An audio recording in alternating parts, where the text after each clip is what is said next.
हाँ।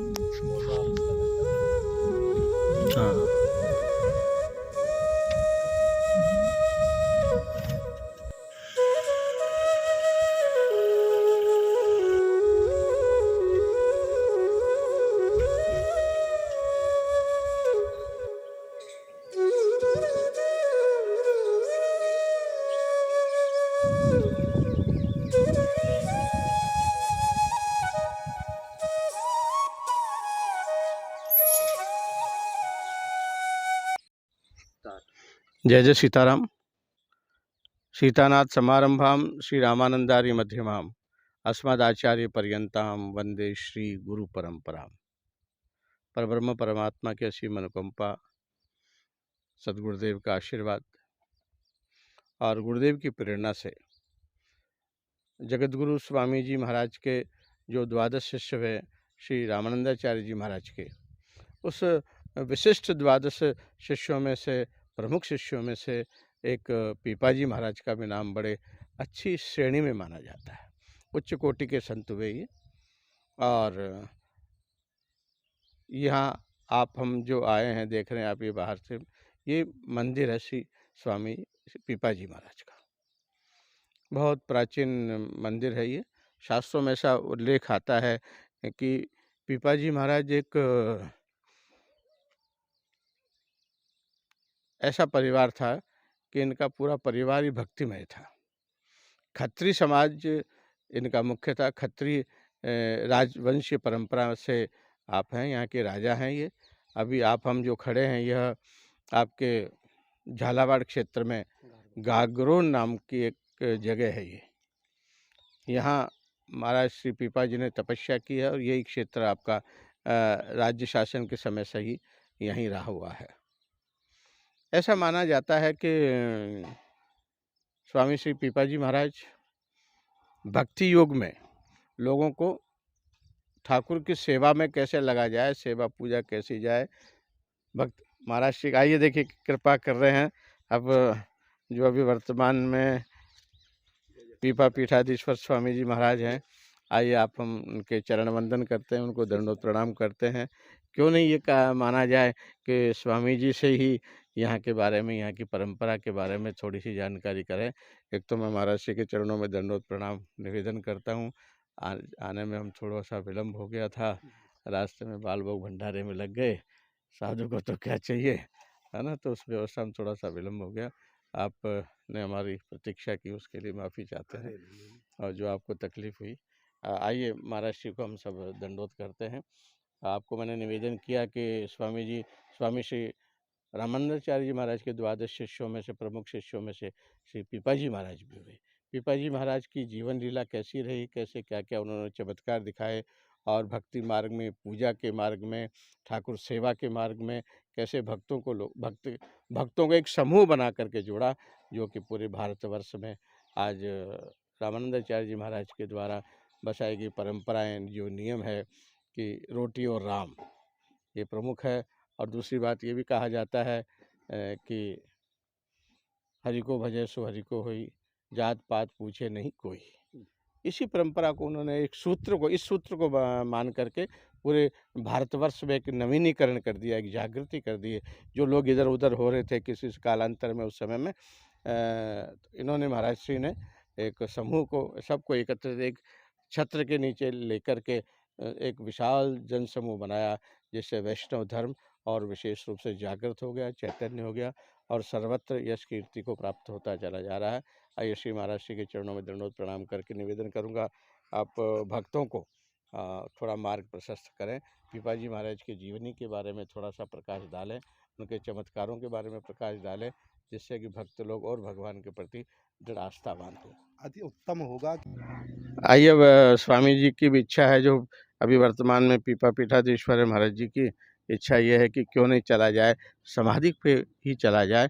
और अपना मुख्य उद्देश्य भी जो है, हम लोगों का उद्देश्य भी ये है कि जो द्वादश शिष्य हुए हैं, उन द्वादश शिष्यों की समाधि स्थल है, वहाँ जाकर के उनको प्रणाम किया जाए, कुछ क्षण के लिए कीर्तन किया जाए और सुमन पुष्प, वाक्यांजलि, पुष्पांजलि समर्पण करके, अपने भावों को भावांजलि समर्पण करके और देश की खुशहाली के लिए उनसे प्रार्थना की जाए। अब आइए अपन चलते हैं पीपा जी महाराज की समाधि स्थली, जहाँ जो है समाधि बनी हुई है। आप देख रहे हैं, देखिए आप ज़रा सोनी जी दिखाइएगा, कितना सुंदर भव्य ये बना हुआ है, जिसके चारों तरफ 4 द्वार बने हुए हैं और मध्य में समाधि स्थल है। आकृति, सुंदर आकृति देखिए, चित्रकारी जो बनी है, कलात्मक उद्धृति जो हुई है इसमें, कितनी सुंदर बनी हुई है, कितनी छतरियाँ हैं, स्तंभ है।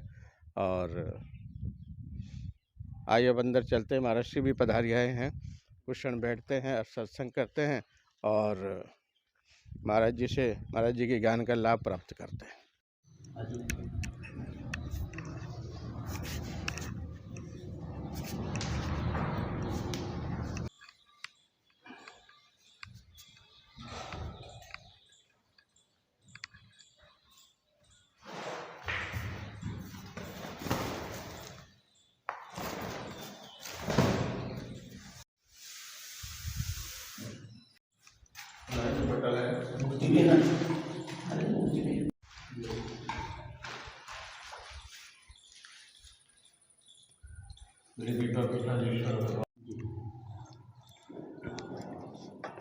जगतगुरु स्वामी श्री रामानंदाचार्य जी महाराज भगवान श्री राम के अवतार हैं, यह सबको विदित है। और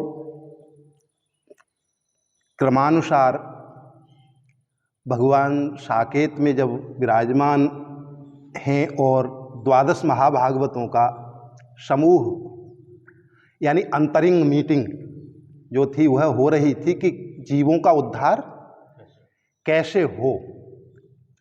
तो पहले भगवान बुद्ध के रूप में अनेकों अवतार हुए और उस क्रम में भगवान बुद्ध के रूप में कलयुग में पधारे, क्योंकि यज्ञ के नाम पर हिंसा होती थी। इसलिए भगवान ने कहा कि जो विहित अर्थ है उससे विमुख होते जा रहे हैं लोग। कहते हैं कि जो यज्ञ में हिंसा होती है उससे और पाप नहीं लगता है, इस तरह की बात का प्रचार और प्रसार था। तो भगवान ने शिव जी को आज्ञा दी कि आप पधारें।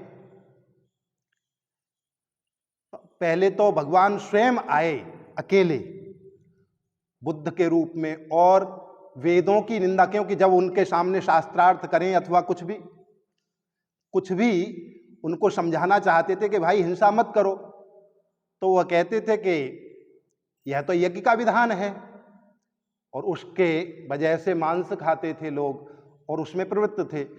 तो भगवान प्रकट हुए बुद्ध के रूप में और उन्होंने कहा कि जिस वेद में यज्ञ का विधान तो है, यज्ञ सबके हित के लिए होता है, लेकिन जिसमें मांस खाने का और हिंसा की बात है, ऐसे वेद का हम बहिष्कार करते हैं, वेद को ही नहीं मानेंगे। तो सनातनियों ने कहा कि जब वेद को नहीं मानेंगे, उन भगवान बुद्ध को तो प्रणाम है, लेकिन उनकी वाणी का सम्मान हमारे सनातन संस्कृति में नहीं होगा, क्योंकि तस्मात् शास्त्रम प्रमाणम ते कार्य व्यवस्था, क्या करना चाहिए क्या नहीं करना चाहिए इसके लिए शास्त्र प्रमाण है, और हमारे शास्त्र का मूल वेद है। इसलिए शंकराचार्य जी के रूप में भगवान शिव को भेजा। भगवान ने कहा कि यह तो बहुत, हम जो कुछ कहना चाहते थे उसके विपरीत हो गया सब कुछ। वेदों से लोगों का मन हट गया, वेदों को नहीं मानने लग गए, और बिना वेदों के उद्धार कैसे हो। तब शंकराचार्य जी ने पुनः वेदों की प्रतिष्ठा की, 4 दिशाओं में 4 मठ स्थापित किए, चारों जगह शंकराचार्य बनाए, और उनके माध्यम से उस हुआ। महर्षि को उनके पिताजी का नाम कड़वा राव क्रोध सिंह जी, जब इनका नामकरण संस्कार होने की बात आई तो पुरोहित जी ने प्रार्थना की माँ से कि पीत्वा पात पुत्रम वै यतः सर्वत्र मंगलम, ये जो सुमधुर पेय आपको दिया जा रहा है, इसको पीकर और इस बच्चे की रक्षा करें। इसलिए पीत्वा का पी और पातु का पा, पीपा नाम रखा गया। पीपा प्रताप और राजा होने के कारण आगे राव शब्द से सम्मानित किया गया। प्रथम भवानी भक्त मुक्ति मांगन को धायो। जब समयानुसार इनको राज्य मिल गया, पढ़ाई वगैरह हुई, उसके बाद राज्य मिला। राज्य के बाद देवी जी की इतनी भारी उपासना थी इनके यहाँ, इनके समय में, क्योंकि यह तो देवी जी की कृपा से ही प्रकट हुए थे। 40 मन रोज अन्न भोग लगता था और उसका वितरण होता था। और प्रथम भवानी भक्त देवी जी के ऐसे उपासक 108 दुर्गा सप्तशती के माने सतचंडी रोज ही होती थी। भक्तमाल से विशेष बात पीपा परचई में कही गई है कि जब नवरात्र आते थे दोनों समय के, उस समय एक आसन से बैठ जाते थे प्रतिपदा से, जिस दिन कलश स्थापन होता था, और ब्राह्मणों की शिफ्ट बदलती रहती थी और आहुति यह डालते रहते थे। दूसरा कोई कृत्य, न शौच जाना, न स्नान कर, क्योंकि शौच नहीं जाना तो जल, और कुछ न खाना पीना, कुछ नहीं, आहुति ब्राह्मण बदलते रहते थे, आहुति और दूसरे लोग पाठ करते ही रहते थे। इस तरह से 108 सामान्य समय में और नवरात्र में इस तरह की आराधना। समय आता ही है आगे जैसे वैष्णव बने, उस बात को अब रखते हैं। महात्माओं की टोली आई, ठाकुर जी साथ में थे। जैसा कि बड़े लोगों की भावना होती है, तरीका होता है, उस तरह से मंत्री से कह दिया कि ठीक है, देवी जी का भोग भेज देना। जब बात चलते चलते चर्चा में महंत जी को मालूम पड़ी तो उन्होंने कहा हमारे साथ तो गोपाल जी हैं, ठाकुर जी हैं, ठाकुर जी की सेवा में अमनिया चाहिए, हम बना लेंगे ठाकुर जी को। उधर से सूखा सामान दे दिया गया, बनाई ठाकुर जी की रसोई, ठाकुर जी को भोग लगाया गया। भोग लगने के बाद जैसे कि घी और शक्कर आदि कम था, सोचा था कि जैसे दूसरी जमातें आती हैं अधिक मांगेंगे तब दे दिया जाएगा, लेकिन इन्होंने जो कुछ प्राप्त हुआ उसी का भोग लगाया, उसी को पाया और ठाकुर जी से प्रार्थना की कि माने देवी जी का भक्त है तो ऐसी बात तो है नहीं कि कहीं भक्ति की कमी है। वहाँ 40 मन भोग लगता है और इधर सूखा सामान दिया गया तो उसमें पर्याप्त नहीं था, जितनी मूर्तियां थीं उसके हिसाब से भी। कितना अच्छा हो ठाकुर जी, आप कृपा यदि कर दें तो वैष्णवों की भी सेवा होने लग जाएगी। इसका असर ये हुआ, क्योंकि संत जब किसी की तरफ से सिफारिश करते हैं, पुरस्कार करते हैं, तो ठाकुर जी बहुत जल्दी सुनते हैं। उस सूत्र के अनुसार ठाकुर जी ने सुनी उनकी बात, संतों की। रात्रि में पीपा जी महाराज शयन कर रहे थे और शयन करते समय एक प्रेत ने स्वप्न में देखा कि एक प्रेत ने और कहा है कि आप हमसे युद्ध करें। जब युद्ध की बात आई तो क्षत्रिय होने के कारण, राजपूत होने के कारण पीछे कैसे रह जाएं, और युद्ध के लिए तत्पर हुए, लेकिन पार नहीं पड़ी किसी भी तरह से। प्रेत ने ऐसा पटका कि नींद खुल गई, और जब नींद खुली तो देखते हैं पसीना आ रहा है, सांस बहुत तेज चल रही है, और वह धरती पर नहीं, जो जहाँ शयन कर रहे थे अपने पलंग पर वहीं हैं। इस बात को देखकर और बहुत भयभीत हो गए और देवी जी का ध्यान किया। देवी जी का जब ध्यान किया, देवी जी प्रकट हो गई, क्योंकि साक्षात्कार था देवी जी का। चाहे जब भी प्रार्थना करके बुला लेते थे, जैसे एक छोटा भाई हो और बड़ी बहन हो, इस तरह का रिश्ता था देवी जी का। तो कहा क्या चाहते हो? बोले मैं अभय पद चाहता हूं, मुक्ति चाहता हूं। तो सत्य कहे होते हैं, शक्ति सुदृढ़ हरि शरण बतायो।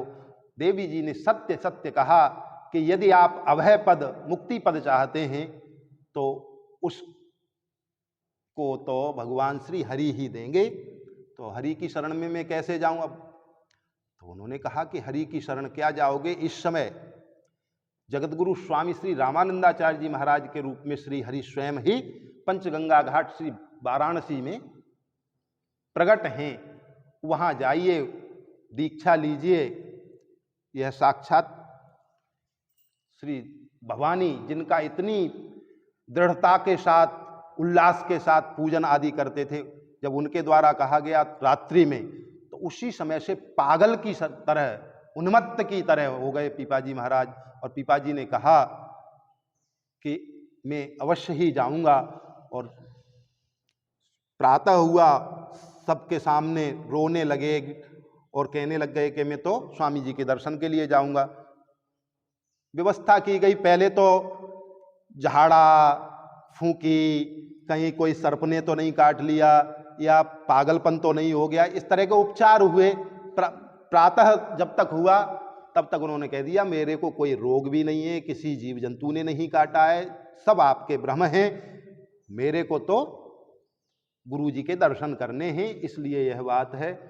प्रातः होते ही मंत्रियों ने पहले कहा कि काशीराज को सूचना की जाए, जिससे राजा के हिसाब से जैसी व्यवस्थाएं होती हैं। बोले नहीं, कुछ नहीं, इसी तरह से जाएंगे। तो अभी मंत्रियों ने व्यवस्था की, यहाँ की जो सेना थी और जो जो व्यवस्थाएं संभव थीं उसके हिसाब से वहाँ जब पहुँचे और पता लगाया कि काशी में पंचगंगा घाट कहाँ है, वहाँ पहुँचे। स्वामी जी पर्दे के अंदर थे, कुटी में। जो भी शिष्य थे उस समय ब्रह्मचारी, उनसे प्रार्थना की कि गागरोनगढ़ जो पश्चिमी राजपूताना है, वहाँ का किला है, वहाँ के राजा आपके दर्शन करना चाहते हैं। तो स्वामी जी ने कह दिया कि राजा सो न हेतु, हमें राजा महाराजाओं से क्या काम। तो बात पकड़ ली पीपाजी महाराज ने। बोले राजा महाराजाओं से काम नहीं, लेकिन भक्तों से तो काम है, इसका मतलब ये है। तो तुरंत गए गंगा जी के तट पर और जितना राजसी परिवेश था उस सबको दान कर दिया। सेना थी उसको लौटा दिया। एकमात्र धोती, वही आधी नीचे आधी ऊपर, और दीनहीन दशा में वहाँ पहुँचे।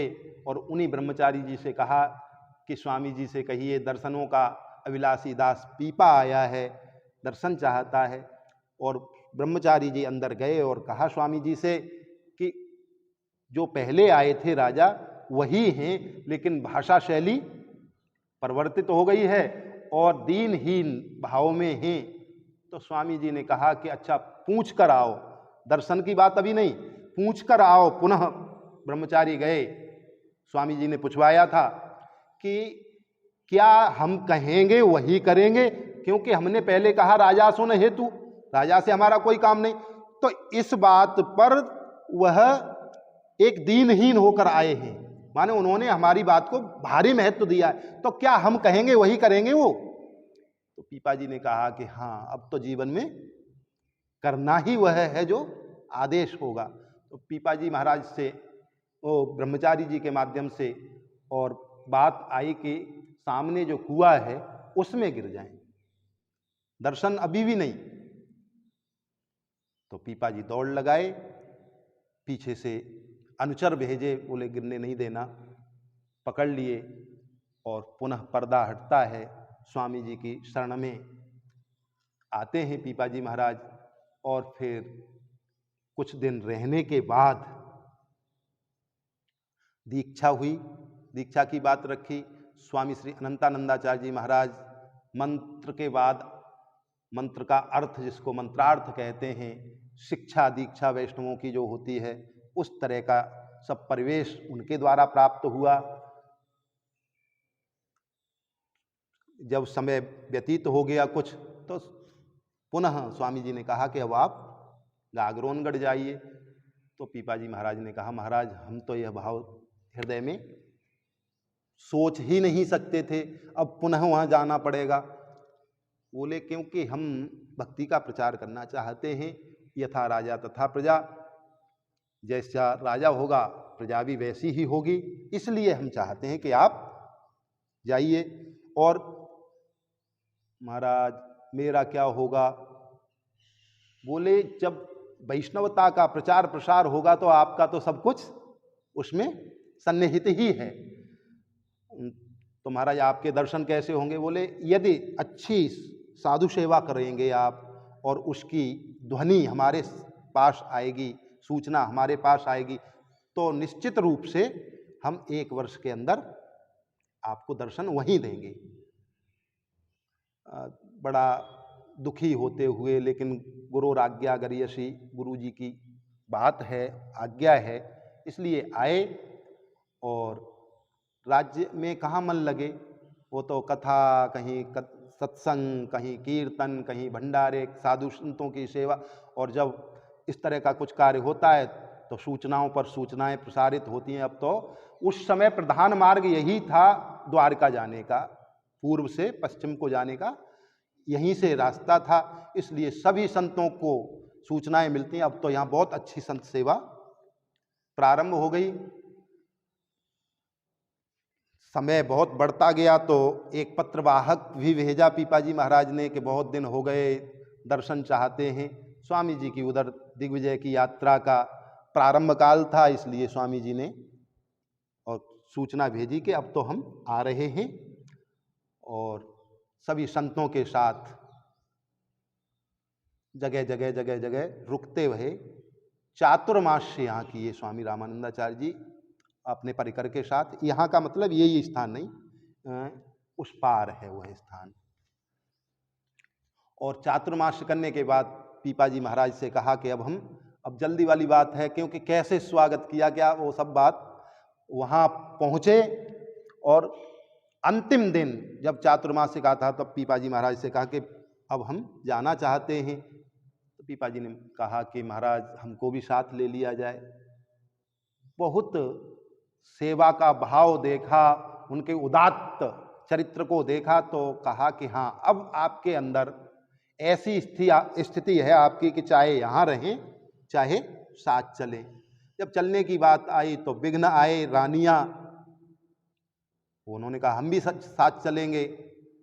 उनसे सबसे निपटारा, उनकी परीक्षा में 11 तो पहले ही अलग हो गई और सीता सहचरी जी पास हुई। उनका नाम पद्मावती सोलंखनी था, क्योंकि सोलंकी परिवार से होने के कारण सोलंकिनी और पद्मावती नाम था, लेकिन पीपाजी प्रेम से उनको स्मृति नाम से पुकारते थे, इसलिए पूरा नाम पद्मावती सोलंखनी, स्मृति पद्मावती सोलंखनी। लेकिन जब साथ चलने की बात आई और सभी परीक्षाओं में पास हो गई, पीपाजी साथ नहीं ले जाना चाहते थे, तो जगतगुरु स्वामी श्री रामानंदाचार्य जी महाराज ने कहा कि परीक्षाएं पूरी हो गई और अब यह साथ में रहेंगी।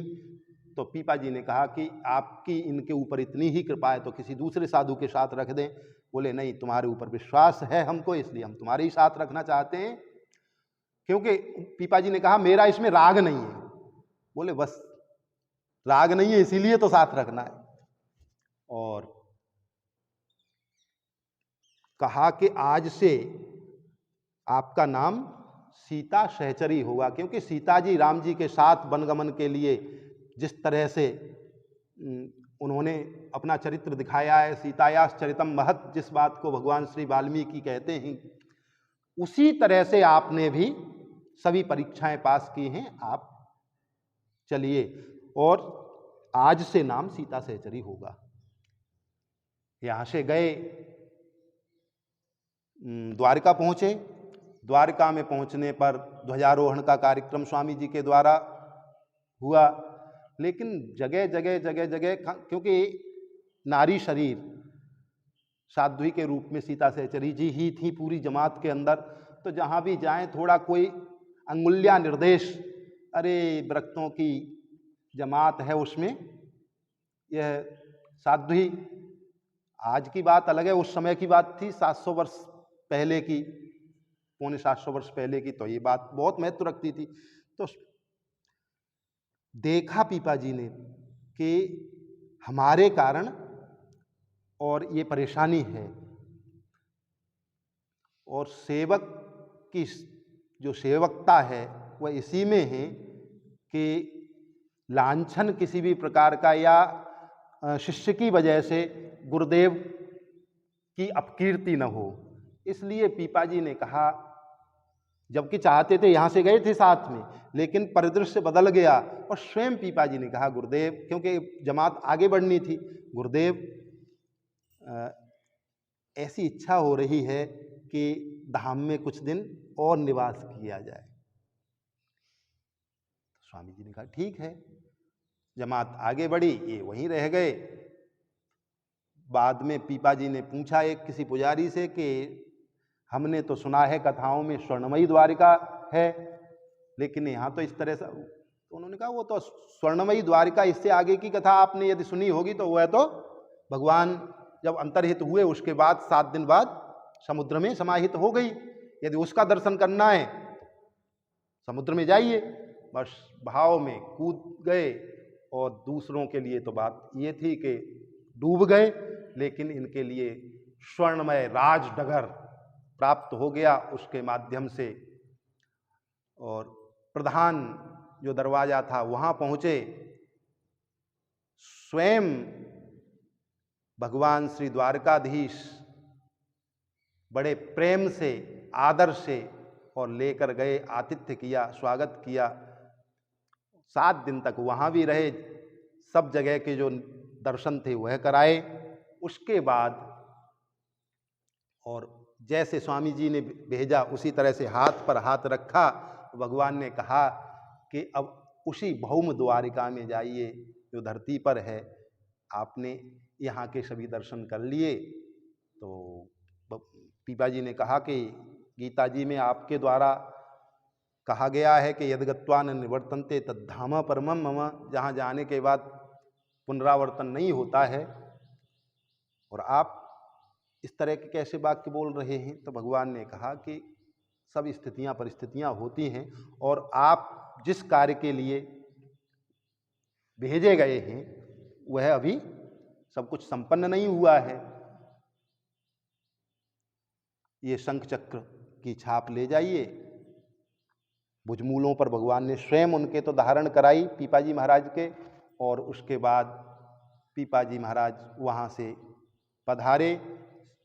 जैसे कूदे थे तब भीड़ थी, उसी तरह से जब प्रकट हुए जल के ऊपर और पैदल चलते हुए आए, हजारों लोगों ने देखा। क्योंकि नास्तिकता का भाव बढ़ने लग गया था।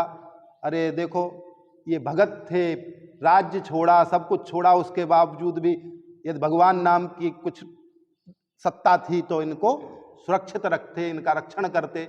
लेकिन अब जो बोल कर या किसी तरह से कुछ करना था उसका निराकरण हो गया जब प्रकट हुए। और अब तो इतनी भीड़ आने लग गई, द्वारकाधीश भगवान के दर्शन कम करें लोग और यहाँ भीड़ होने लग गई। सीता सहचरी जी ने कहा कि इसीलिए राज्य छोड़ा था क्या? भजन छूटेगा इस तरह से और इतनी भीड़ होगी तो रात्रि में वहाँ से चले। हाँ, लेकिन वह जो शंख चक्र की छाप जो थी वहाँ के पुजारियों को दी थी और कहा जो भी यहाँ आए उनको स्पर्श करा देना। पहले चारों संप्रदायों में शंख चक्र की छाप लेने के लिए द्वारिका लोग जाते थे। इसलिए जाते थे, वैष्णवों में विशेष रूप से चारों संप्रदायों में रसोई में और मंदिर में प्रवेश जब होता था जब द्वारिका जाकर छाप लेकर आते थे। अब परंपरा धीमे धीमे टूट गई समय का। और फिर उसके बाद वहाँ से चले हैं, तब 3 राज्यों की उस समय चौकी थी। एक शेर था जो कि नरभक्षी हो चुका था, मनुष्य की गंध पाते ही वह अटैक कर देता था। तो चौकी वाले जो राजाओं की तरफ से सैनिक थे उन्होंने कहा कि यहाँ महाराज शेर रहता है। पीपाजी महाराज ने कहा कि हम तो महात्मा हैं और ठाकुर जी के विधान के अनुसार चलते हैं, जैसा भी होगा हमको चीदर भक्त के यहाँ जाना है, भक्त के दर्शन करना है, वहाँ से सूचना आई है। इसलिए इस तरह से वहाँ से निकले, उन सबके मना करने पर भी, और ऊपर से शेर आया दहाड़ते हुए, इधर से भी भगवान नाम की गर्जना की और वह हतप्रभ हो गया। चरणों में जिस तरह से पालतू कोई कुत्ता होता है, वहाँ उस सिंह को समझाया, दीक्षा दी, तिलक कंठी आदि जो संस्कार होते हैं पंच संस्कार, उस तरह से और कहा कि वैष्णव लोग हिंसा नहीं करते हैं और शेर स्वयं अपना शिकार स्वयं करता है, यह बात सब जानते ही हैं। 8 दिन तक वह शेर जीवित रहा, कोई हिंसा नहीं की। महाराष्ट्र का एक ग्रंथ है भक्त विजय, और मीराबाई के पदों में भी इस तरह की बात है कि वही शेर जिसको दीक्षा दी थी नरसिंह मेहता के रूप में प्रकट हुए, क्योंकि जगतगुरु स्वामी रामानंदाचार्य जी महाराज ने आज का राजस्थान और गुजरात जो है पश्चिमी क्षेत्र, इस क्षेत्र में भक्ति का प्रचार करने का और जुम्मा श्री पीपाजी महाराज को दिया था। आज का जो पंजाब है उधर के क्षेत्र का धन्ना जी को, माने अलग अलग 12 जो महाभागवत थे सबको अलग अलग क्षेत्र दिया था। तो उसकी परिपूर्ति जहाँ तक स्वयं के समय में जैसा भी भक्ति का प्रचार स्वयं ने किया वह तो रहा ही, लेकिन गुजरात में श्री पीपाजी महाराज के द्वारा उपदिष्ट जो सिंह वही नरसिंह मेहता के रूप में प्रकट हुए और उनके द्वारा भक्ति का प्रचार हुआ। इस बात को भक्तमाल में नाभाजी महाराज ने और कहा है गुर्जर धर पावन करी, नरसिंह जी के चरित्र में, माने वहां पवित्र हुई है। फिर वहां से आए श्री चीदर चीदरानी जी के यहाँ, और वहाँ की घटना बड़ी विलक्षण है। जो एकमात्र वस्त्र लहंगा उसको बेच के उन्होंने पीपाजी और सीता सहचरी जी की सेवा करी, बड़ा विलक्षण चरित्र है। इस बात से प्रभावित होकर बाद में जब मालूम पड़ा पीपाजी को, तो पीपाजी ने कहा कि यह तो एक तरह से भारी वैष्णव ऋण हो गया, भक्त ऋण हो गया। तो सीता सहचरी जी ने अपनी बात सुनाई, बोली विचार कीजिए, इनका जो ऋण हुआ है, अब तक तो हम भला ही दिव्य द्वारिका में भगवान द्वारिकाधीश के यहाँ होकर आ गए और संत सेवा में भाव भी है सब कुछ, लेकिन यहाँ से हमको एक प्रेरणा मिली है, शिक्षा मिली है। यदि इन्होंने वस्त्र, एकमात्र जो वस्त्र था लहंगा, उसको बिक्री करके और संत सेवा के रूप में हमको और यह शिक्षा प्रदान की है, तो हम कभी आवश्यकता पड़ेगी तो शरीर को भी बेचेंगे। और उस तरह का बनिया के यहाँ जो का चरित्र है पीपाजी महाराज, पीपाजी महाराज का सीता सहचरी जी गई हैं, सीता सहचरी जी गई क्योंकि पीपाजी महाराज तो उस समय राजा के यहाँ किसी के गए थे और संत पीछे से आए, अब उनको प्रसाद पवाना था। सीता सहचरी जी, क्योंकि ऐसे संतों के पास में तो उधारी का कार्यक्रम रहता था, तो जल्दी कहीं उधार नहीं मिले। एक बनिया था, वह आकृष्ट था सीता सहचरी जी से, तो सीता सहचरी जी सामान लेने के लिए जब जा रही थी तो उसने स्वयं बुलाया। इस समय कहाँ कैसे, बोले संत लोग पधारे हैं और सीधा सामान चाहिए, तो उसने कहा कि यदि रात्रि में आ जाओ तो हम यह सब सामान दे दें। सीता सहचरी जी ने और स्वीकृति दी कि हम अवश्य आएंगे, लेकिन संतों की सेवा। तो सामान मिला, बनाया, संतों को प्रसाद पवाया, और अंतिम बेला चल रही थी प्रसाद की। उसी समय पीपाजी महाराज पधारे और इशारे में पूछा कि कहाँ से आया, कुछ तो था ही नहीं घर में, आश्रम में। तो सीता सहचरी जी ने जो बात थी वो बताई। संत लोग तो प्रसाद पाके आगे की राह लिए, लेकिन रात्रि को अपने वचनों के अनुसार जो, तो आज तक तो अब क्योंकि शादी बन चुकी थी, श्रृंगार नहीं करती थी, लेकिन आज पुनः षोडश श्रृंगार किया, क्योंकि संतों की सेवा के लिए जिसने धन दिया है उसको प्रसन्न करना है। और उसी समय वर्षा हो गई, क्योंकि महावर भी 16 श्रृंगार में एक है। तो पीपाजी ने कहा कि कीचड़ हो गई है और तुम्हारा श्रृंगार बिगड़ जाएगा, इस संत सेवा रूपी यज्ञ में और हमारी भी कुछ आहुति लग जाए, इसलिए ऐसा करें कि हम कंधे पर ले चलते हैं तो कंधे पर बैठा कर ले गए और ऊपर दूसरे मंजिल पर उसका मकान था, नीचे स्वयं खड़े हो गए। सीता सहचरी जी जैसा कि उसने बताया था उसके अनुसार चढ़कर गईं और जब वहाँ पहुँची, संतों के मुख में और अनाज उसका गया, धन का अंश गया, इसलिए उसकी बुद्धि शुद्ध हो गई। क्योंकि कामी पुरुष की जो दृष्टि है वह वक्षस्थल अथवा मुख पर जाती है, लेकिन बुद्धि शुद्ध होने का परिणाम यह है कि चरणों में की तरफ ध्यान गया और कहा, माँ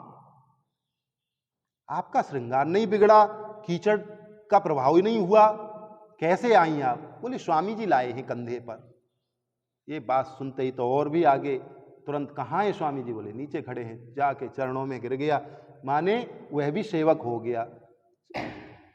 क्योंकि पीपा जी के चरित्र में जो जो आया है उसका उद्धार, किसी भी, चाहे चोरी करने आया, चाहे ठगने आया, चाहे मारने, चाहे जैसे भी, सबका जो भी जीवन वृत्त से, चरित्र से स्पर्श हुआ उसका उद्धार।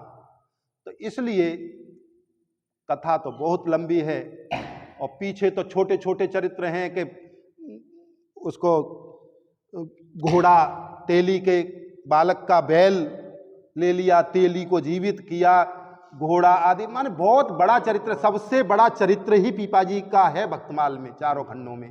इसलिए वो कहाँ तक, तो प्रथम भवानी भक्त मुक्ति मांगन को धायो, सत्य कहो ते शक्ति सुदृढ़ हरि शरण बतायो, श्री रामानंद पद पाए भयो अति भक्ति की सीमा, गुण असंख्य निर्मोल संत धरि राखत ग्रीवा, परस प्रणाली सरस भई।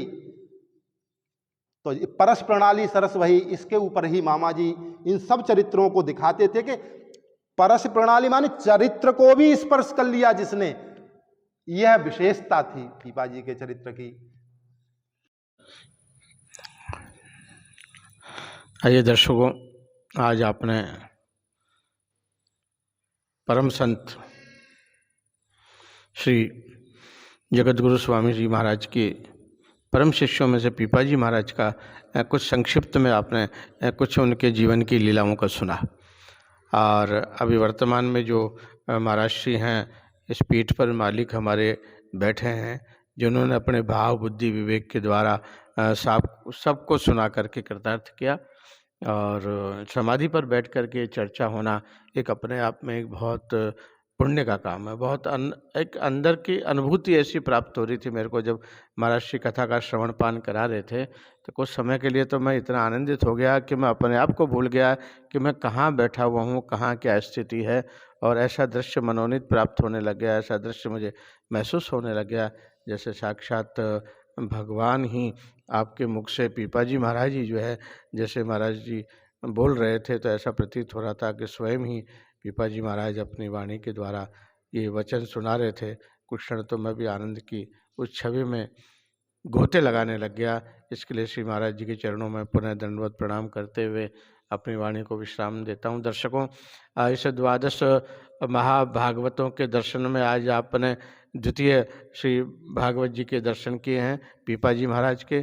कल हमने सबने धन्ना जी के दर्शन किए थे, वहाँ के चरित्र के बारे में चर्चाएं करी थी। रात्रि को विश्राम हमने सबने मोटा महादेव कर लिया था कोटा में, बाबा जी के दशरथ दास जी के यहाँ।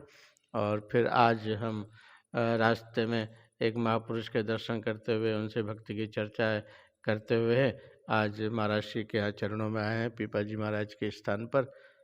तो सभी को शुभ मंगल कामना। आगे का क्रम फिर आगे जारी रखेंगे। द्वादश शिष्यों में से 2 शिष्यों की संक्षिप्त जीवनी और उनके द्वारा किए गए चमत्कार तो नहीं कह सकते, लेकिन उनके द्वारा किए गए लोगों के ऊपर कृपा प्रसाद, भक्ति के मार्ग पर कैसे चला जाए, क्या क्या परिस्थितियाँ आ जाती है, अपने आप को कैसे भगवान को समर्पण किया जाए, बुद्धि और बुद्धि से परे विवेक को काम में लिया जाए, और विवेक के द्वारा भक्ति के मार्ग पर चल करके अपने जीवन को धन्य किया जाए। क्यों कि बड़े भाग मानुष तनु पावा। इस संसार में हम आए हैं तो हमारा आना व्यर्थ न जाए। संसार की चीज़ों में हम लगे रहें, रोटी, कपड़ा और मकान, केवल इन्हीं में लगे रहें, इसी के लिए पाप पाखंड करते रहें, झूठ साच बोलते रहें और बस उसी में लगे रहें और जीवन निकल जाए।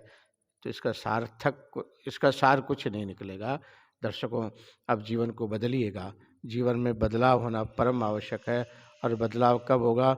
जब हम संतों का सानिध्य प्राप्त करेंगे, संतों के सानिध्य का, उनका आशीर्वाद प्राप्त करेंगे। संतन के संग लाग रे तेरी अच्छी बनेगी।